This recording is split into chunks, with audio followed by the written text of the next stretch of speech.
So आयज budget presentation आसा so even तुमी सीएमा कडेन कितें तरी तुमचे एक्सपेक्टेशन दवरला? आमची खूब एक्सपेक्टेशन आसा आनी खूब आमी जे डिमांड्स आसा ते आमचे घातलेले गेल्या सेशनान घातलेले ह्याय सेशनान घालता आनी कंटिन्युअसली घालीत आसा. आतां पळोवपाक जाय की बजेटान कितले आमकां आमच्या मतदारसंघाक जावं गोंयच्या भलायकी खातीर कितें दवरिलां ते बजेटाचेरूच हें करतले. एवरी टायम ते सांगता की आमी सगळें दवरिलां म्हणून, पण लास्ट मोमेंटाक कितें आसता की इतली आतां 3 वर्सां कितलीशीं कामां पेंडींग उरलेलीं आसा आमच्या मतदारसंघाची, तशीच गोंयभरांतली कितलीशीं कामां पेंडींग आसा. एवरी टायम वयता तेन्ना फायनान्स ना म्हणटा, डिपार्टमेंट म्हणटा बॅकलॉग आसा ते क्लियर करता.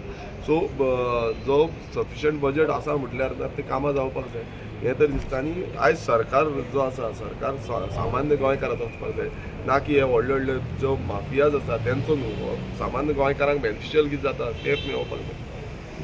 इवन तुमचे कितें मेजर प्रोजेक्ट्स बीन तशें कितें उरलेले आसा? पळय आमचे खुबशे मेजर प्रोजेक्ट उरलेले आसा आनी ते खंय ना खंय फायनान्शियलाक लागून उरला. फायनान्स मेळना, डिले जाता. आतां गेले ते फायनान्शियल इयराक ते क्लियर जावपाचें आनी आतां फुडले फायनान्शियल इयराक क्लियर जातले म्हणटा, पण अपेक्षा आमी बसून धरता की ते जातले म्हणून, पण ते जायना.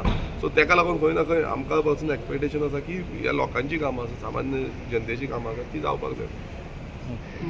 घालून येयला हांव कित्याक म्हणजे हो जो सरकार आसा तो कितलो करप्शनान डुबला तो आयज पयल्याच म्हणजे क्वेश्चन आरांचो एक्सपोज करतलो आनी तितून ब्लॅक घातला की करप्शन कितलो वाडला आनी कितें लिपोवंक सोदता ह्या करप्शनाच्या नांवान हें दाखोवन दिता.